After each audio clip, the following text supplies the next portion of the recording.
सुजुदों आरो बिथोन होदों बे सावथुनखौनो फैगौ सेप्तेम्बर दाननि 12 खालार खालि क'क्राझार जिल्लानि सिङाव थानाय दतमा ओनसोलनि जांगारकुथि गामिनि जावलिया देवां क्लाब फिल्डआवहाय दिन्थिनो थाखाय लाहार फाहार खालामनाय जाबाय। बेनि थाखायनो बै सानखालि नोंथांमोन गासिखौबो फैनानै जोंनि बे मोसा सावथुनखौहाय नायफैनो थाखाय गुरै खावलायहरनाय जाबाय। गोजोन्थों। दिनैनिफ्राय जुदि सोरबाफोर जोमैखौ हेरेसमेन्ट होयोब्ला बिनि फिननायखौ आं होगोन। बैसागु बोथोरनि बारदै सिखोला नों आंनि बैसागु बोथोरनि बारदै सिखोला नों आंनि गासैनिसिमबो खुलुमबाय। बर' सावथुन नायनानै मोजां मोनग्रा रायजो राजा नोंथांमोननिसिम मोनसे गोजोनथाव खौरां। बे बोसोरनिनो आबुं सावथुन मोसा जाय सावथुनखौहाय बिथां राजा नार्जारिया सुजुदों आरो बिथोन होदों बे सावथुनखौनो फैगौ सेप्तेम्बर दाननि 12 खालार खालि क'क्राझार जिल्लानि सिङाव थानाय दतमा ओनसोलनि जांगारकुथि गामिनि जावलिया देवां क्लाब फिल्डआवहाय दिन्थिनो थाखाय लाहार फाहार खालामनाय जाबाय। बेनि थाखायनो बै सानखालि नोंथांमोन गासिखौबो फैनानै जोंनि बे मोसा सावथुनखौहाय नायफैनो थाखाय गुरै खावलायहरनाय जाबाय। गोजोन्थों। এনকাউন্টার হয়েছে বডি এতিয়া নাপাব পিছত আহক যাও sir sir please please sir sir आइ हाथरखि दा गाबसै अख्राङा जोंनि हारिनि थाखायनो गावनि जिउखौ बावसोमबाय। गासैनिसिमबो खुलुमबाय। बर' सावथुन नायनानै मोजां मोनग्रा रायजो राजा नोंथांमोननिसिम मोनसे गोजोनथाव खौरां। बे बोसोरनिनो आबुं सावथुन मोसा जाय सावथुनखौहाय बिथां राजा नार्जारिया सुजुदों आरो बिथोन होदों बे सावथुनखौनो फैगौ सेप्तेम्बर दाननि 12 खालार खालि क'क्राझार जिल्लानि सिङाव थानाय दतमा ओनसोलनि जांगारकुथि गामिनि जावलिया देवां क्लाब फिल्डआवहाय दिन्थिनो थाखाय लाहार फाहार खालामनाय जाबाय। बेनि थाखायनो बै सानखालि नोंथांमोन गासिखौबो फैनानै जोंनि बे मोसा सावथुनखौहाय नायफैनो थाखाय गुरै खावलायहरनाय जाबाय। गोजोन्थों।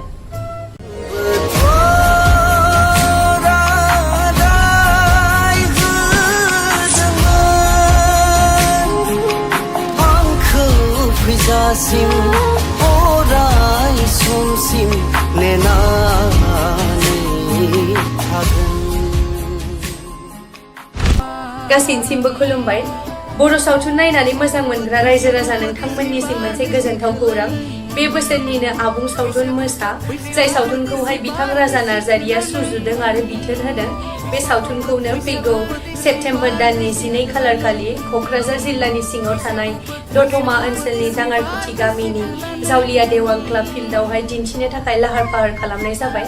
बेनि थाखायनो बै सानखालि नोंथांमोन गासिखौबो फैनानै जोंनि बे मोसा सावथुनखौहाय नायफैनो थाखाय गुरै खावलायहरनाय जाबाय। गोजोन्थों।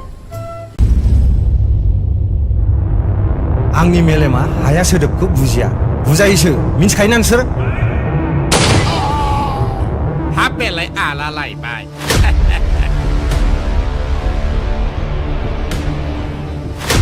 जोंहा गोजौ थाखोनिसिम मेरला सिना जाना दं दे बेखायनो जोंजों गाजुजि गोदो राजा महाराजा जुगनिफ्रायनो बै गोजौ मासियाव जिरायग्रा दैदेनगिरिफ्रा गावसिनि लाबनि थाखाय गोरिब गुन्द्राफोरखौ बुथारलायहोदों जुजिहोलायदों। गासैनिसिमबो खुलुमबाय। बर' सावथुन नायनानै मोजां मोनग्रा रायजो राजा नोंथांमोननिसिम मोनसे गोजोनथाव खौरां। बे बोसोरनिनो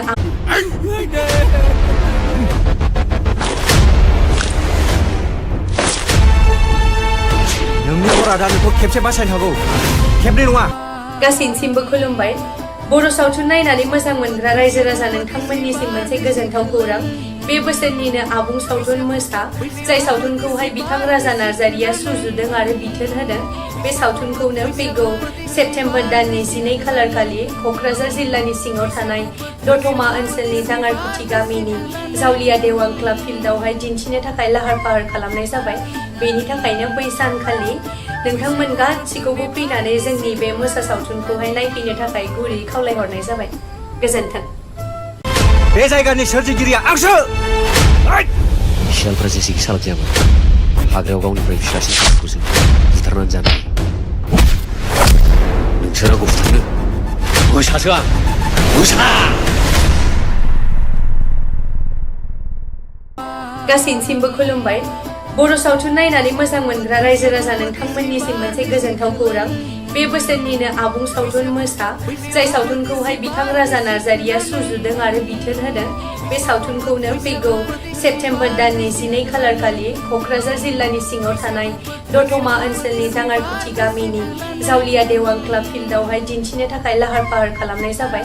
बेनि थाखायनो बै सानखालि नोंथांमोन गासिखौबो फैनानै जोंनि बे मोसा सावथुनखौहाय नायफैनो थाखाय गुरै खावलायहरनाय जाबाय। गोजोन्थों। बैसागु बोथोरनि बारदै सिख्ला नों आंनि बैसागु बोथोरनि बारदै सिख्ला नों आंनि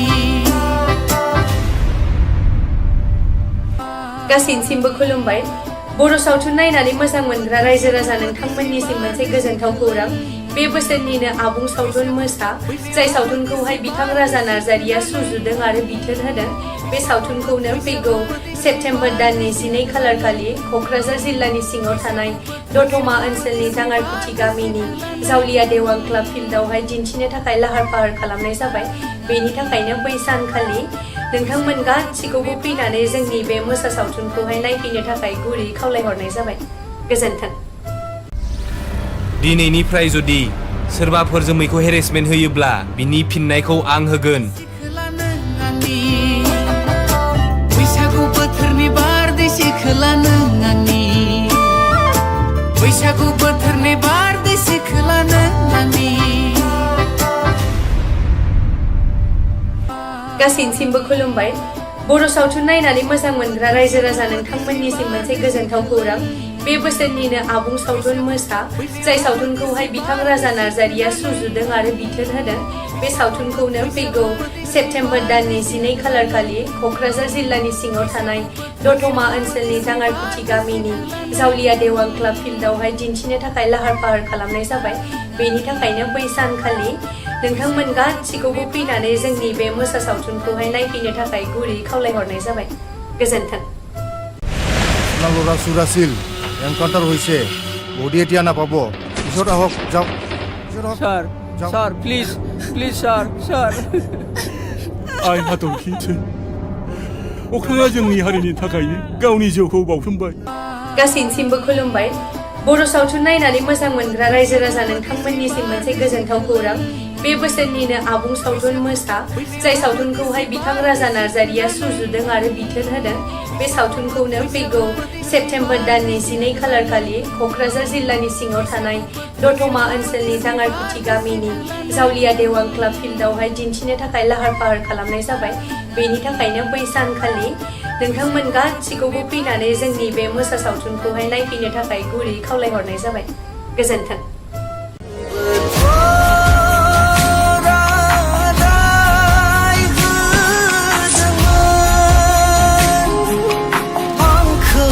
फैजासिम अराय समसिम नेनानै थागोन। गासैनिसिमबो खुलुमबाय। बर' सावथुन नायनानै मोजां मोनग्रा रायजो राजा नोंथांमोननिसिम मोनसे गोजोनथाव खौरां। बे बोसोरनिनो आबुं सावथुन मोसा जाय सावथुनखौहाय बिथां राजा नार्जारिया सुजुदों आरो बिथोन होदों बे सावथुनखौनो फैगौ सेप्तेम्बर दाननि 12 खालार खालि क'क्राझार जिल्लानि सिङाव थानाय दतमा ओनसोलनि जांगारकुथि गामिनि जावलिया देवां क्लाब फिल्डआवहाय दिन्थिनो थाखाय लाहार फाहार खालामनाय जाबाय। बेनि थाखायनो बै सानखालि नोंथांमोन गासिखौबो फैनानै जोंनि बे मोसा सावथुनखौहाय नायफैनो थाखाय गुरै खावलायहरनाय जाबाय। गोजोन्थों। आंनि मेलेमा हाया सोदोबखौ बुजिया बुजायोसो मिन्थिखायोना नोंसोर हाबेलाय आला लायबाय।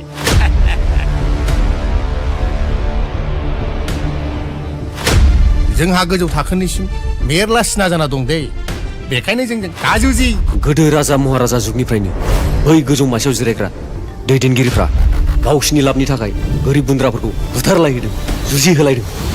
गासैनिसिमबो खुलुमबाय। बर' सावथुन नायनानै मोजां मोनग्रा रायजो राजा नोंथांमोननिसिम मोनसे गोजोनथाव खौरां।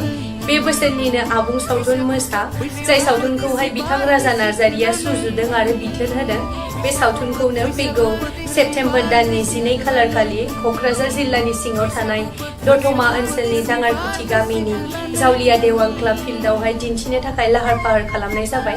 बेनि थाखायनो बै सानखालि नोंथांमोन गासिखौबो फैनानै जोंनि बे मोसा सावथुनखौहाय नायफैनो थाखाय गुरै खावलायहरनाय जाबाय गोजोन्थों मा खोमै दं जेनेबा आंनि देहायाव जे नों बेखौल' हास्थायो खमिया नोंनि देहायाव नङा नोंनि खर'आवसो जेसे हायै सेंग्राफोर बुथुमदो जों सुनिबार खालि दान्थालनि आड्डाखौ एटाक खालामगोन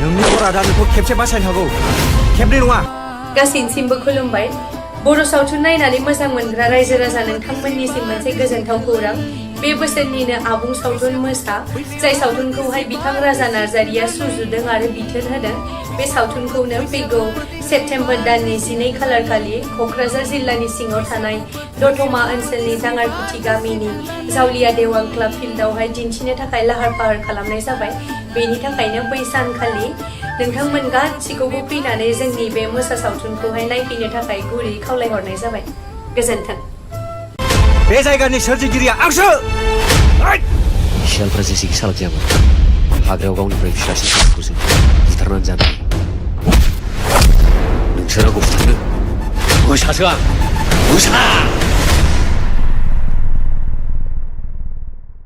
गासैनिसिमबो खुलुमबाय बर' सावथुन नायनानै मोजां मोनग्रा रायजो राजा नोंथांमोननिसिम मोनसे गोजोनथाव खौरां बे बोसोरनिनो आबुं सावथुन मोसा जाय सावथुनखौहाय बिथां राजा नार्जारिया सुजुदों आरो बिथोन होदों बे सावथुनखौनो फैगौ सेप्तेम्बर दाननि 12 खालार खालि क'क्राझार जिल्लानि सिङाव थानाय दतमा ओनसोलनि जांगारकुथि गामिनि जावलिया देवां क्लाब फिल्डआवहाय दिन्थिनो थाखाय लाहार फाहार खालामनाय जाबाय बेनि थाखायनो बै सानखालि नोंथांमोन गासिखौबो फैनानै जोंनि बे मोसा सावथुनखौहाय नायफैनो थाखाय गुरै खावलायहरनाय जाबाय गोजोन्थों बैसागु बोथोरनि बारदै सिख्ला नों आंनि बैसागु बोथोरनि बारदै सिख्ला नों आंनि गासैनिसिमबो खुलुमबाय बर' सावथुन नायनानै मोजां मोनग्रा रायजो राजा नोंथांमोननिसिम मोनसे गोजोनथाव खौरां बे बोसोरनिनो आबुं सावथुन मोसा जाय सावथुनखौहाय बिथां राजा नार्जारिया सुजुदों आरो बिथोन होदों बे सावथुनखौनो फैगौ सेप्तेम्बर दाननि 12 खालार खालि क'क्राझार जिल्लानि सिङाव थानाय दतमा ओनसोलनि जांगारकुथि गामिनि जावलिया देवां क्लाब फिल्डआवहाय दिन्थिनो थाखाय लाहार फाहार खालामनाय जाबाय बेनि थाखायनो बै सानखालि नोंथांमोन गासिखौबो फैनानै जोंनि बे मोसा सावथुनखौहाय नायफैनो थाखाय गुरै खावलायहरनाय जाबाय गोजोन्थों दिनैनिफ्राय जुदि सोरबाफोर जोमैखौ हेरेसमेन्ट होयोब्ला बिनि फिननायखौ आं होगोन बैसागु बोथोरनि बारदै सिख्ला नों आंनि बैसागु बोथोरनि बारदै सिख्ला नों आंनि गासैनिसिमबो खुलुमबाय बर' सावथुन नायनानै मोजां मोनग्रा रायजो राजा नोंथांमोननिसिम मोनसे गोजोनथाव खौरां बे बोसोरनिनो आबुं सावथुन मोसा जाय सावथुनखौहाय बिथां राजा नार्जारिया सुजुदों आरो बिथोन होदों बे सावथुनखौनो फैगौ सेप्तेम्बर दाननि 12 खालार खालि क'क्राझार जिल्लानि सिङाव थानाय दतमा ओनसोलनि जांगारकुथि गामिनि क्लाब फिल्डआवहाय दिन्थिनो थाखाय लाहार फाहार खालामनाय जाबाय बेनि थाखायनो बै सानखालि नोंथांमोन गासिखौबो फैनानै जोंनि बे मोसा सावथुनखौहाय नायफैनो थाखाय गुरै खावलायहरनाय जाबाय गोजोन्थों লৰা চুৰাছিল এনকাউণ্টাৰ হৈছে বডি এতিয়া নাপাব পিছত আহক যাওক sir sir please please sir sir आइ हाथरखि दा गाबसै अख्राङा जोंनि हारिनि थाखायनो गावनि जिउखौ बाउसोमबाय गासैनिसिमबो खुलुमबाय बर' सावथुन नायनानै मोजां मोनग्रा रायजो राजा नोंथांमोननिसिम मोनसे गोजोनथाव खौरां बे बोसोरनिनो आबुं सावथुन मोसा जाय सावथुनखौहाय बिथां राजा नार्जारिया सुजुदों आरो बिथोन होदों बे सावथुनखौनो फैगौ सेप्तेम्बर दाननि 12 खालार खालि क'क्राझार जिल्लानि सिङाव थानाय दतमा ओनसोलनि जांगारकुथि गामिनि जावलिया देवां क्लाब फिल्डआवहाय दिन्थिनो थाखाय लाहार फाहार खालामनाय जाबाय बेनि थाखायनो बै सानखालि नोंथांमोन गासिखौबो फैनानै जोंनि बे मोसा सावथुनखौहाय नायफैनो थाखाय गुरै खावलायहरनाय जाबाय गोजोन्थों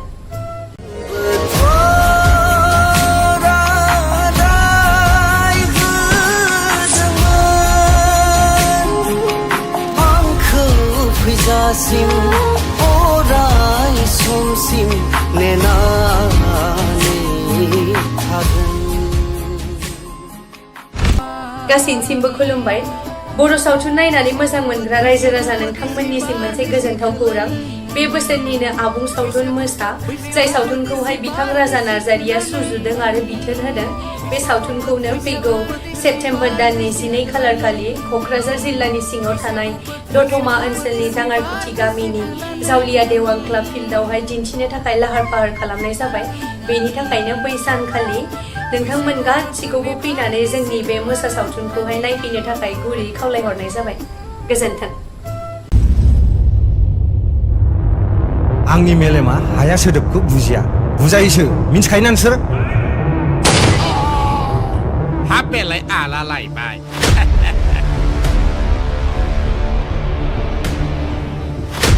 जोंहा गोजौ थाखोनिसिम मेरला सिना जाना दं दे बेखायनो जोंजों गाजुजि गोदो राजा महाराजा जुगनिफ्रायनो बै गोजौ मासियाव जिरायग्रा दैदेनगिरिफ्रा गावसिनि लाबनि थाखाय गोरिब गुन्द्राफोरखौ बुथारलायहोदों जुजिहोलायदों गासैनिसिमबो खुलुमबाय बर' सावथुन नायनानै मोजां मोनग्रा रायजो राजा नोंथांमोननिसिम मोनसे गोजोनथाव खौरां बे बोसोरनिनो आबुं सावथुन मोसा जाय सावथुनखौहाय बिथां राजा नार्जारिया सुजुदों आरो बिथोन होदों बे सावथुनखौनो फैगौ सेप्तेम्बर दाननि 12 खालार खालि क'क्राझार जिल्लानि सिङाव थानाय दतमा ओनसोलनि दाङारकुथि गामिनि जावलिया देवां क्लाब फिल्डआवहाय दिन्थिनो थाखाय लाहार फाहार खालामनाय जाबाय बेनि थाखायनो बै सानखालि नोंथांमोन गासिखौबो फैनानै जोंनि बे मोसा सावथुनखौहाय नायफैनो थाखाय गुरै खावलायहरनाय जाबाय गोजोन्थों मा खोमै दं जेनेबा आंनि देहायाव जे नों बेखौल' हास्थायो अमाया नोंनि देहायाव नङा नोंनि खर'आवसो जेसे हायै सेंग्राफोर बुथुमदों जों सुनिबार खालि दान्थालनि आड्डाखौ एटाक खालामगोन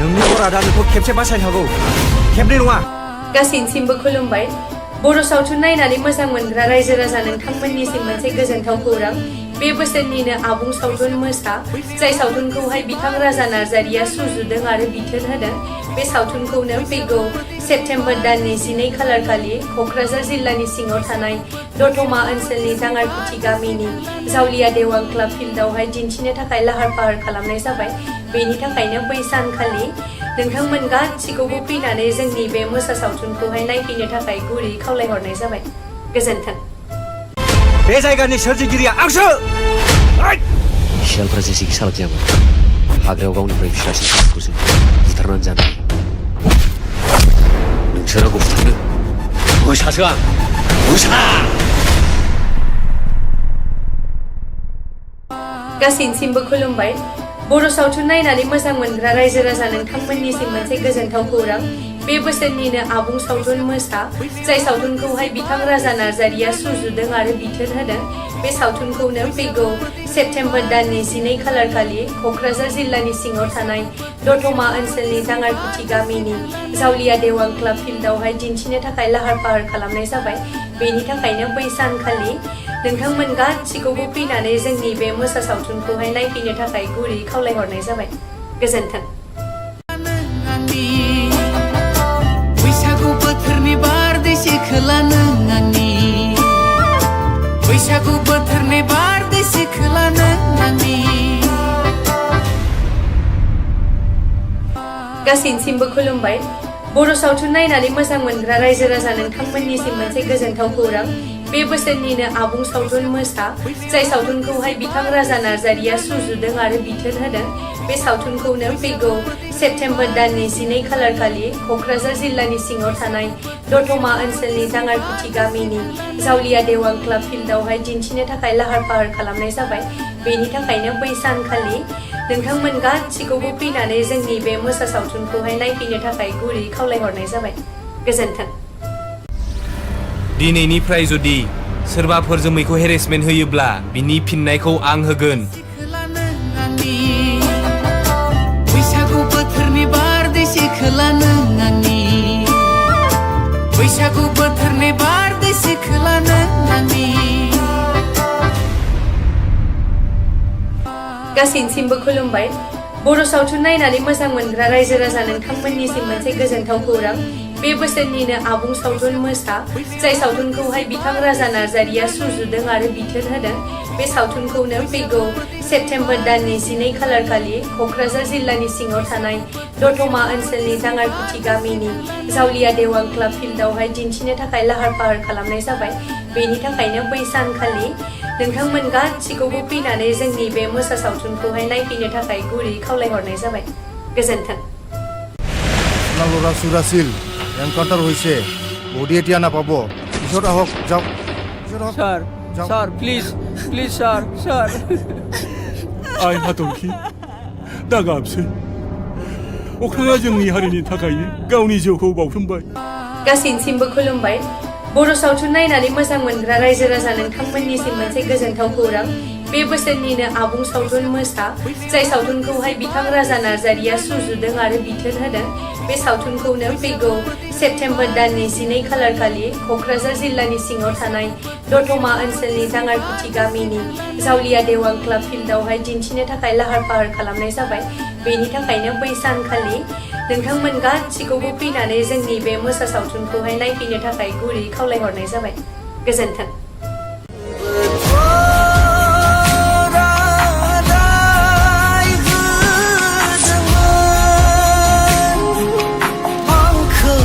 फैजासिम अराय समसिम नेनानै थागोन। गासैनिसिमबो खुलुमबाय। बर' सावथुन नायनानै मोजां मोनग्रा रायजो राजा नोंथांमोननिसिम मोनसे गोजोनथाव खौरां बे बोसोरनिनो आबुं सावथुन मोसा जाय सावथुनखौहाय बिथां राजा नार्जारिया सुजुदों आरो बिथोन होदों बे सावथुनखौनो फैगौ सेप्तेम्बर दाननि 12 खालार खालि क'क्राझार जिल्लानि सिङाव थानाय दतमा ओनसोलनि जाङारकुथि गामिनि जावलिया देवां क्लाब फिल्डआवहाय दिन्थिनो थाखाय लाहार फाहार खालामनाय जाबाय। बेनि थाखायनो बै सानखालि नोंथांमोन गासिखौबो फैनानै जोंनि बे मोसा सावथुनखौहाय नायफैनो थाखाय गुरै खावलायहरनाय जाबाय। गोजोन्थों। आंनि मेलेमा हाया सोदोबखौ बुजिया बुजायोसो मिन्थिखायोना नोंसोर हापेलाय आलालायबाय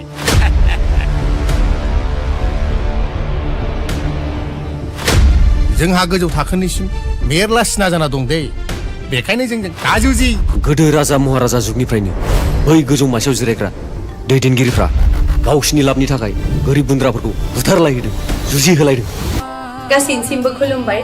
बर' सावथुन नायनानै मोजां मोनग्रा रायजो राजा नोंथांमोननिसिम मोनसे गोजोनथाव खौरां बे बोसोरनिनो आबुं सावथुन मोसा जाय सावथुनखौहाय बिथां राजा नार्जारिया सुजुदों आरो बिथोन होदों बे सावथुनखौनो फैगौ सेप्तेम्बर दाननि 12 खालार खालि क'क्राझार जिल्लानि सिङाव थानाय दतमा ओनसोलनि जाङारकुथि गामिनि जावलिया देवां क्लाब फिल्डआवहाय दिन्थिनो थाखाय लाहार फाहार खालामनाय जाबाय।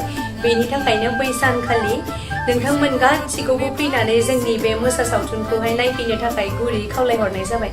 गोजोन्थों। मा खोमै दं जेनेबा आंनि देहायाव जे नों बेखौल' हास्थायो? खमिया नोंनि देहायाव नङा नोंनि खर'आवसो। जेसे हायै सेंग्राफोर बुथुमदों जों सुनिबार खालि दान्थालनि आड्डाखौ एटाक खालामगोन।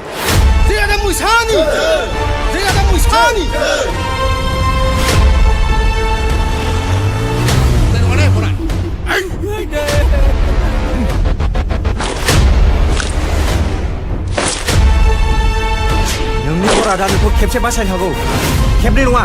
गासैनिसिमबो खुलुमबाय।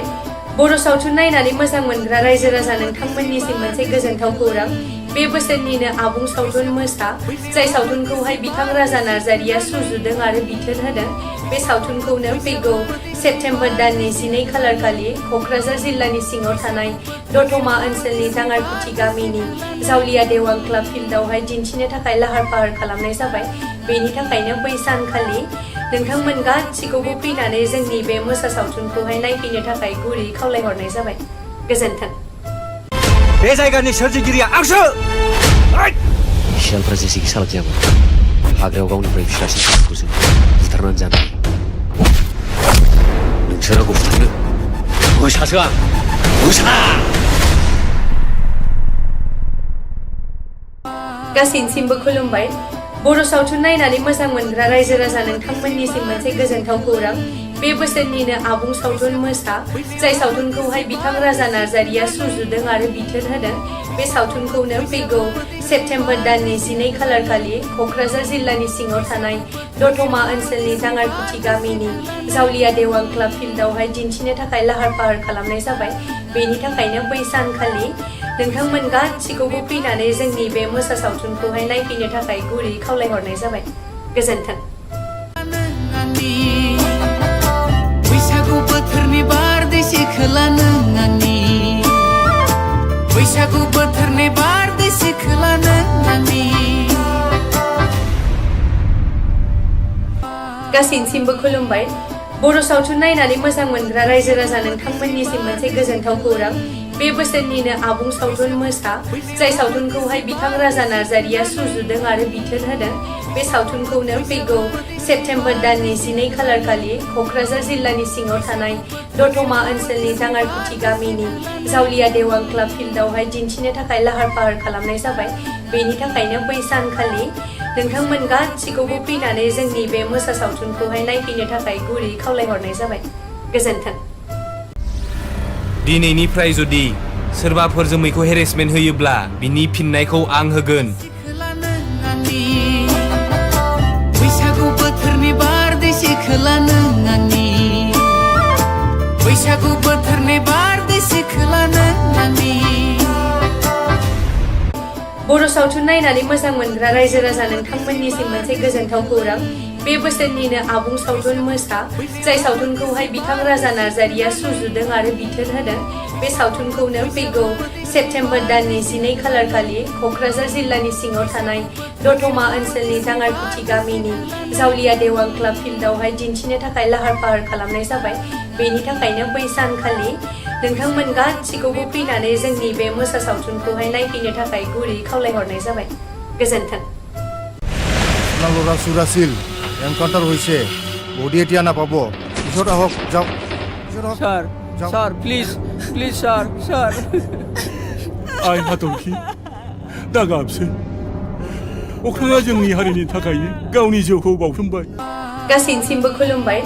बर' सावथुन नायनानै मोजां मोनग्रा रायजो राजा नोंथांमोननिसिम मोनसे गोजोनथाव खौरां। बे बोसोरनिनो आबुं सावथुन मोसा जाय सावथुनखौहाय बिथां राजा नार्जारिया सुजुदों आरो बिथोन होदों बे सावथुनखौनो फैगौ सेप्तेम्बर दाननि 12 खालार खालि क'क्राझार जिल्लानि सिङाव थानाय दतमा ओनसोलनि जांगारकुथि गामिनि जावलिया देवां क्लाब फिल्डआवहाय दिन्थिनो थाखाय लाहार फाहार खालामनाय जाबाय। बेनि थाखायनो बै सानखालि नोंथांमोन गासिखौबो फैनानै जोंनि बे मोसा सावथुनखौहाय नायफैनो थाखाय गुरै खावलायहरनाय जाबाय। गोजोन्थों।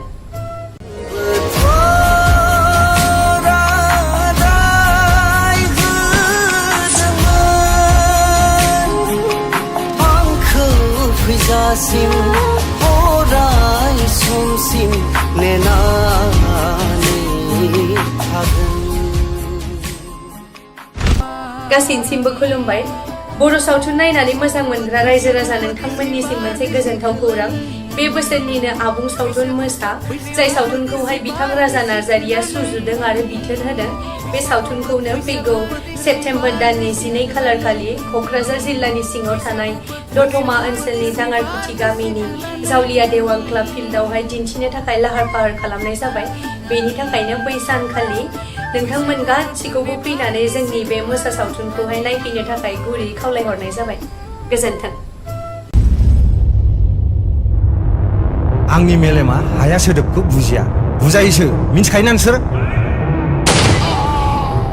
हाबेलाय आला लायबाय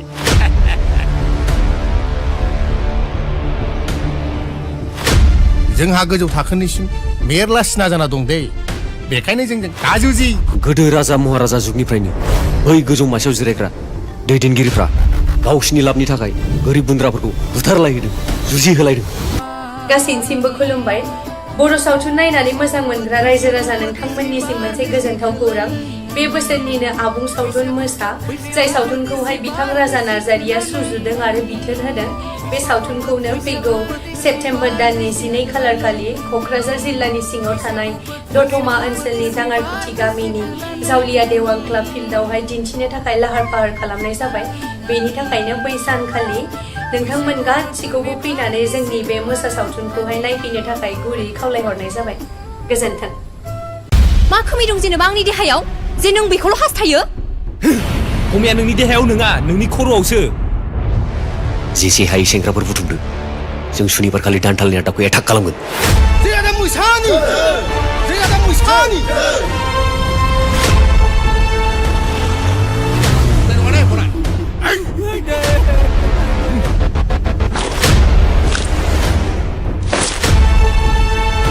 नोंनि अरादा नोंखौ खेबसे बासायनो हागौ खेबनै नङा गासैनिसिमबो खुलुमबाय बर' सावथुन नायनानै मोजां मोनग्रा रायजो राजा नोंथांमोननिसिम मोनसे गोजोनथाव खौरां बे बोसोरनिनो आबुं सावथुन मोसा जाय सावथुनखौहाय बिथां राजा नार्जारिया सुजुदों आरो बिथोन होदों बे सावथुनखौनो फैगौ सेप्तेम्बर दाननि 12 खालार खालि क'क्राझार जिल्लानि सिङाव थानाय दतमा ओनसोलनि दाङारकुथि गामिनि जावलिया देवां क्लाब फिल्डआवहाय दिन्थिनो थाखाय लाहार फाहार खालामनाय जाबाय बेनि थाखायनो बै सानखालि नोंथांमोन गासिखौबो फैनानै जोंनि बे मोसा सावथुनखौहाय नायफैनो थाखाय गुरै खावलायहरनाय जाबाय गोजोन्थों बे जायगानि सोरजिगिरिया आंसो सियालफ्रा जेसेखि सालाक जायामोन हाग्रायाव गावनिफ्राय फिसासिन सानखौसो बुथारनानै जानो नोंसोर आंखौ बुथारनो मोसासो आं मोसा गासैनिसिमबो खुलुमबाय बर' सावथुन नायनानै मोजां मोनग्रा रायजो राजा नोंथांमोननिसिम मोनसे गोजोनथाव खौरां बे बोसोरनिनो आबुं सावथुन मोसा जाय सावथुनखौहाय बिथां राजा नार्जारिया सुजुदों आरो बिथोन होदों बे सावथुनखौनो फैगौ सेप्तेम्बर दाननि 12 खालार खालि क'क्राझार जिल्लानि सिङाव थानाय दतमा ओनसोलनि दाङारकुथि गामिनि जावलिया देवां क्लाब फिल्डआवहाय दिन्थिनो थाखाय लाहार फाहार खालामनाय जाबाय बेनि थाखायनो बै सानखालि नोंथांमोन गासिखौबो फैनानै जोंनि बे मोसा सावथुनखौहाय नायफैनो थाखाय गुरै खावलायहरनाय जाबाय गोजोन्थों बैसागु बोथोरनि बारदै सिखोला नों आंनि बैसागु बोथोरनि बारदै सिखोला नों आंनि गासैनिसिमबो खुलुमबाय बर' सावथुन नायनानै मोजां मोनग्रा रायजो राजा नोंथांमोननिसिम मोनसे गोजोनथाव खौरां बे बोसोरनिनो आबुं सावथुन मोसा जाय सावथुनखौहाय बिथां राजा नार्जारिया सुजुदों आरो बिथोन होदों बे सावथुनखौनो फैगौ सेप्तेम्बर दाननि 12 खालार खालि क'क्राझार जिल्लानि सिङाव थानाय दतमा ओनसोलनि दाङारकुथि गामिनि जावलिया देवां क्लाब फिल्डआवहाय दिन्थिनो थाखाय लाहार फाहार खालामनाय जाबाय बेनि थाखायनो बै सानखालि नोंथांमोन गासिखौबो फैनानै जोंनि बे मोसा सावथुनखौहाय नायफैनो थाखाय गुरै खावलायहरनाय जाबाय गोजोन्थों दिनैनिफ्राय जुदि सोरबाफोर जोमैखौ हेरेसमेन्ट होयोब्ला बिनि फिननायखौ आं होगोन बैसागु बोथोरनि बारदै सिखोला नों आंनि बैसागु बोथोरनि बारदै सिखोला नों आंनि गासैनिसिमबो खुलुमबाय बर' सावथुन नायनानै मोजां मोनग्रा रायजो राजा नोंथांमोननिसिम मोनसे गोजोनथाव खौरां बे बोसोरनिनो आबुं सावथुन मोसा जाय सावथुनखौहाय बिथां राजा नार्जारिया सुजुदों आरो बिथोन होदों बे सावथुनखौनो फैगौ सेप्तेम्बर दाननि 12 खालार खालि क'क्राझार जिल्लानि सिङाव थानाय दतमा ओनसोलनि दाङारकुथि गामिनि जावलिया देवां क्लाब फिल्डआवहाय दिन्थिनो थाखाय लाहार फाहार खालामनाय जाबाय बेनि थाखायनो बै सानखालि नोंथांमोन गासिखौबो फैनानै जोंनि बे मोसा सावथुनखौहाय नायफैनो थाखाय गुरै खावलायहरनाय जाबाय गोजोन्थों ল'ৰা চুৰাছিল এনকাউণ্টাৰ হৈছে বডি এতিয়া নাপাব পিছত আহক যাওক sir sir please please sir sir आइ हाथरखि दा गाबसै अख्राङा जोंनि हारिनि थाखायनो गावनि जिउखौ बाउसोमबाय गासैनिसिमबो खुलुमबाय बर' सावथुन नायनानै मोजां मोनग्रा रायजो राजा नोंथांमोननिसिम मोनसे गोजोनथाव खौरां बे बोसोरनिनो आबुं सावथुन मोसा जाय सावथुनखौहाय बिथां राजा नार्जारिया सुजुदों आरो बिथोन होदों बे सावथुनखौनो फैगौ सेप्तेम्बर दाननि 12 खालार खालि क'क्राझार जिल्लानि सिङाव थानाय दतमा ओनसोलनि दाङारकुथि गामिनि जावलिया देवां क्लाब फिल्डआवहाय दिन्थिनो थाखाय लाहार फाहार खालामनाय जाबाय बेनि थाखायनो बै सानखालि नोंथांमोन गासिखौबो फैनानै जोंनि बे मोसा सावथुनखौहाय नायफैनो थाखाय गुरै खावलायहरनाय जाबाय गोजोन्थों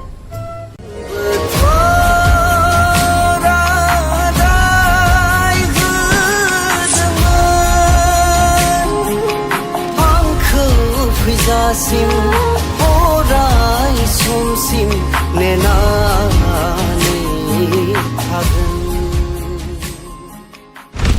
गासैनिसिमबो खुलुमबाय बर' सावथुन नायनानै मोजां मोनग्रा रायजो राजा नोंथांमोननिसिम मोनसे गोजोनथाव खौरां बे बोसोरनिनो आबुं सावथुन मोसा जाय सावथुनखौहाय बिथां राजा नार्जारिया सुजुदों आरो बिथोन होदों बे सावथुनखौनो फैगौ सेप्तेम्बर दाननि 12 खालार खालि क'क्राझार जिल्लानि सिङाव थानाय दतमा ओनसोलनि जांगारकुथि गामिनि जावलिया देवां क्लाब फिल्डआवहाय दिन्थिनो थाखाय लाहार फाहार खालामनाय जाबाय बेनि थाखायनो बै सानखालि नोंथांमोन गासिखौबो फैनानै जोंनि बे मोसा सावथुनखौहाय नायफैनो थाखाय गुरै खावलायहरनाय जाबाय गोजोन्थों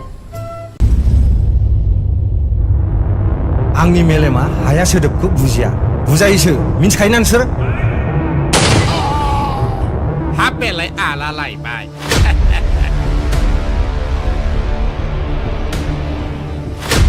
जोंहा गोजौ थाखोनिसिम मेरला सिना जाना दं दे बेखायनो जों गाजुजि गोदो राजा महाराजा जुगनिफ्रायनो बै गोजौ मासियाव जिरायग्रा दैदेनगिरिफ्रा गावसिनि लाबनि थाखाय गोरिब गुन्द्राफोरखौ बुथारलायहोदों जुजिहोलायदों गासैनिसिमबो खुलुमबाय बर' सावथुन नायनानै मोजां मोनग्रा रायजो राजा नोंथांमोननिसिम मोनसे गोजोनथाव खौरां बे बोसोरनिनो आबुं सावथुन मोसा जाय सावथुनखौहाय बिथां राजा नार्जारिया सुजुदों आरो बिथोन होदों बे सावथुनखौनो फैगौ सेप्तेम्बर दाननि 12 खालार खालि क'क्राझार जिल्लानि सिङाव थानाय दतमा ओनसोलनि जांगारकुथि गामिनि जावलिया देवां क्लाब फिल्डआवहाय दिन्थिनो थाखाय लाहार फाहार खालामनाय जाबाय बेनि थाखायनो बै सानखालि नोंथांमोन गासिखौबो फैनानै जोंनि बे मोसा सावथुनखौहाय नायफैनो थाखाय गुरै खावलायहरनाय जाबाय गोजोन्थों मा खोमै दं जेनेबा आंनि देहायाव जे नों बेखौल' हास्थायो खमाया नोंनि देहायाव नङा नोंनि खर'आवसो जेसे हायै सेंग्राफोर बुथुमदों जों सुनिबार खालि दान्थालनि आदाखौ एटाक खालामगोन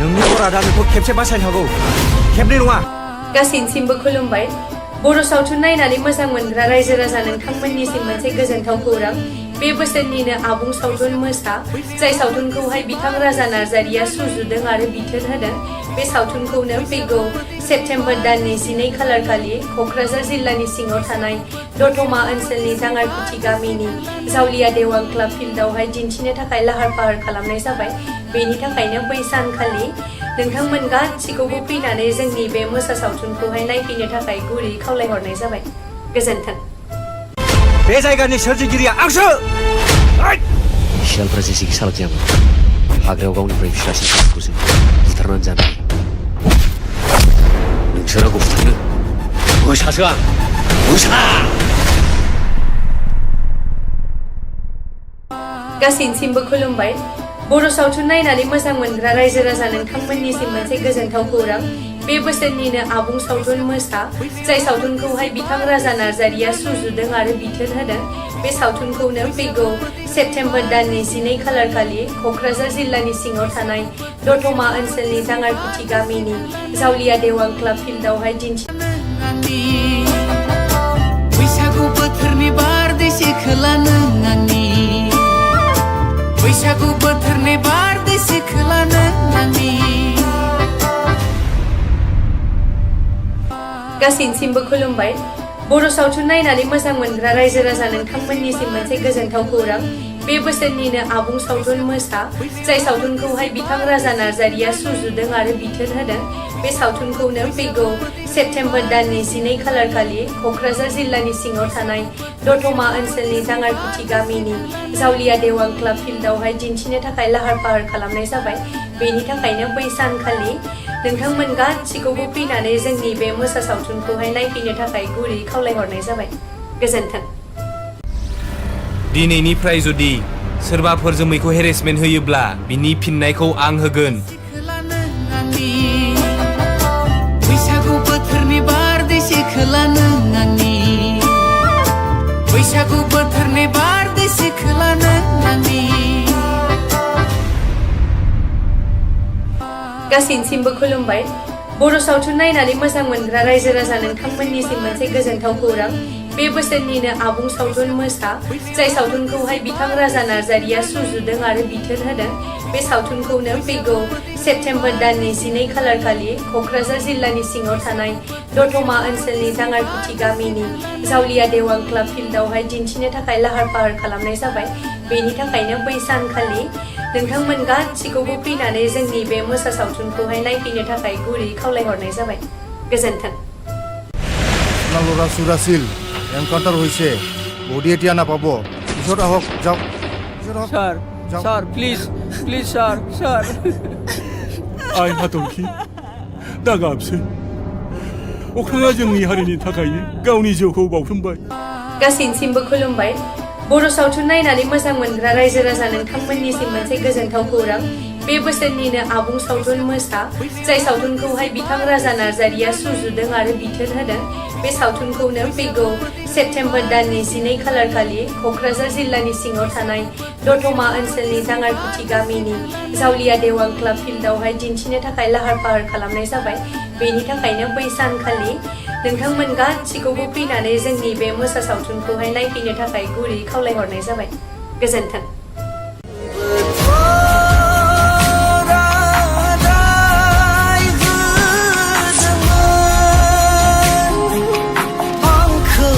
फैजासिम अराय समसिम नेनानै थागोन।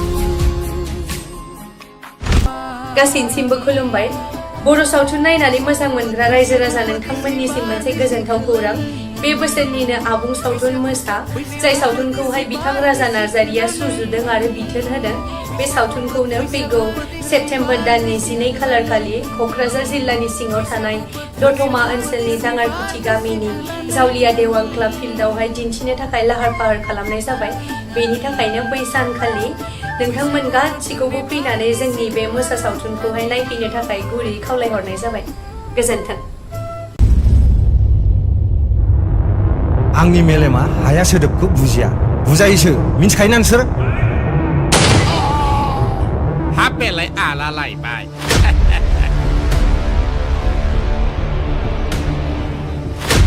जोंहा गोजौ थाखोनिसिम मेरला सिना जाना दं दे बेखायनो जोंजों गाजुजि गोदो राजा महाराजा जुगनिफ्रायनो बै गोजौ मासियाव जिरायग्रा दैदेनगिरिफ्रा गावसिनि लाबनि थाखाय गोरिब गुन्द्राफोरखौ बुथारलायहोदों जुजिहोलायदों। गासैनिसिमबो खुलुमबाय। बर' सावथुन नायनानै मोजां मोनग्रा रायजो राजा नोंथांमोननिसिम मोनसे गोजोनथाव खौरां। बे बोसोरनिनो आबुं सावथुन मोसा जाय सावथुनखौहाय बिथां राजा नार्जारिया सुजुदों आरो बिथोन होदों बे सावथुनखौनो फैगौ सेप्तेम्बर दाननि 12 खालार खालि क'क्राझार जिल्लानि सिङाव थानाय दतमा ओनसोलनि दाङारफुथि गामिनि जावलिया देवां क्लाब फिल्डआवहाय दिन्थिनो थाखाय लाहार फाहार खालामनाय जाबाय। बेनि थाखायनो बै सानखालि नोंथांमोन गासिखौबो फैनानै जोंनि बे मोसा सावथुनखौहाय नायफैनो थाखाय गुरै खावलायहरनाय जाबाय। गोजोन्थों। मा खोमै दं जेनेबा आंनि देहायाव जे नों बेखौल' हास्थायो? खमिया नोंनि देहायाव नङा नोंनि खर'आवसो। जेसे हायै सेंग्राफोर बुथुमदो जों सुनिबार खालि दानथालनि आड्डाखौ एटाक खालामगोन।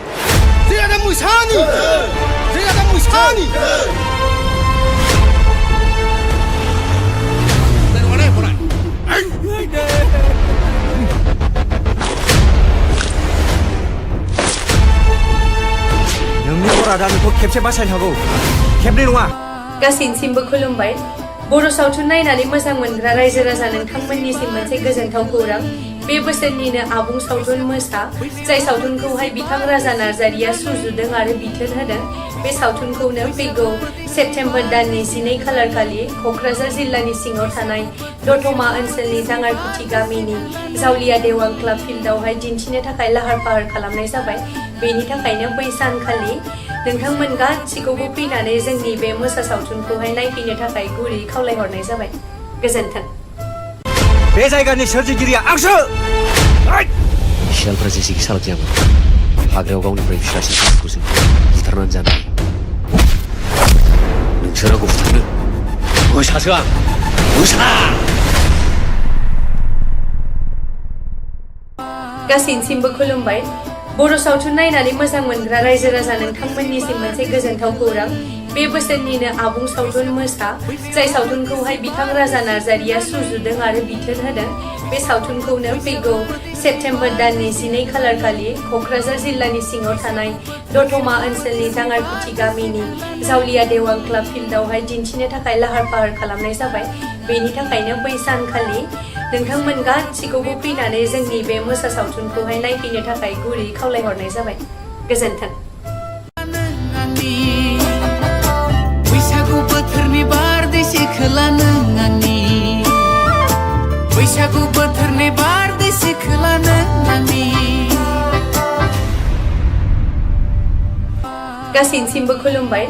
बर' सावथुन नायनानै मोजां मोनग्रा रायजो राजा नोंथांमोननिसिम मोनसे गोजोनथाव खौरां बे बोसोरनिनो आबुं सावथुन मोसा जाय सावथुनखौहाय बिथां राजा नार्जारिया सुजुदों आरो बिथोन होदों बे सावथुनखौनो फैगौ सेप्तेम्बर दाननि 12 खालार खालि क'क्राझार जिल्लानि सिङाव थानाय दतमा ओनसोलनि जाङारकुथि गामिनि जावलिया देवां क्लाब फिल्डआवहाय दिन्थिनो थाखाय लाहार फाहार खालामनाय जाबाय। बेनि थाखायनो बै सानखालि नोंथांमोन गासिखौबो फैनानै जोंनि बे मोसा सावथुनखौहाय नायफैनो थाखाय गुरै खावलायहरनाय जाबाय। गोजोन्थों। दिनैनिफ्राय जुदि सोरबाफोर जोमैखौ हेरेसमेन्ट होयोब्ला बिनि फिननायखौ आं होगोन। बैसागु बोथोरनि बारदै सिखोला नों आंनि बैसागु बोथोरनि बारदै सिखोला नों आंनि गासैनिसिमबो खुलुमबाय। बर' सावथुन नायनानै मोजां मोनग्रा रायजो राजा नोंथांमोननिसिम मोनसे गोजोनथाव खौरां बे बोसोरनिनो आबुं सावथुन मोसा जाय सावथुनखौहाय बिथां राजा नार्जारिया सुजुदों आरो बिथोन होदों बे सावथुनखौनो फैगौ सेप्तेम्बर दाननि 12 खालार खालि क'क्राझार जिल्लानि सिङाव थानाय दतमा ओनसोलनि जाङारकुथि गामिनि जावलिया देवां क्लाब फिल्डआवहाय दिन्थिनो थाखाय लाहार फाहार खालामनाय जाबाय। बेनि थाखायनो बै सानखालि नोंथांमोन गासिखौबो फैनानै जोंनि बे मोसा सावथुनखौहाय नायफैनो थाखाय गुरै खावलायहरनाय जाबाय। गोजोन्थों। ল'ৰা চুৰাছিল এনকাউণ্টাৰ হৈছে বডি এতিয়া নাপাব পিছত আহক যাওক sir sir please please sir sir आइ हाथरखि दा गाबसै अख्राङा जोंनि हारिनि थाखायनो गावनि जिउखौ बाउसोमबाय। गासैनिसिमबो खुलुमबाय। बर' सावथुन नायनानै मोजां मोनग्रा रायजो राजा नोंथांमोननिसिम मोनसे गोजोनथाव खौरां बे बोसोरनिनो आबुं सावथुन मोसा जाय सावथुनखौहाय बिथां राजा नार्जारिया सुजुदों आरो बिथोन होदों बे सावथुनखौनो फैगौ सेप्तेम्बर दाननि 12 खालार खालि क'क्राझार जिल्लानि सिङाव थानाय दतमा ओनसोलनि जाङारकुथि गामिनि जावलिया देवां क्लाब फिल्डआवहाय दिन्थिनो थाखाय लाहार फाहार खालामनाय जाबाय। बेनि थाखायनो बै सानखालि नोंथांमोन गासिखौबो फैनानै जोंनि बे मोसा सावथुनखौहाय नायफैनो थाखाय गुरै खावलायहरनाय जाबाय। गोजोन्थों।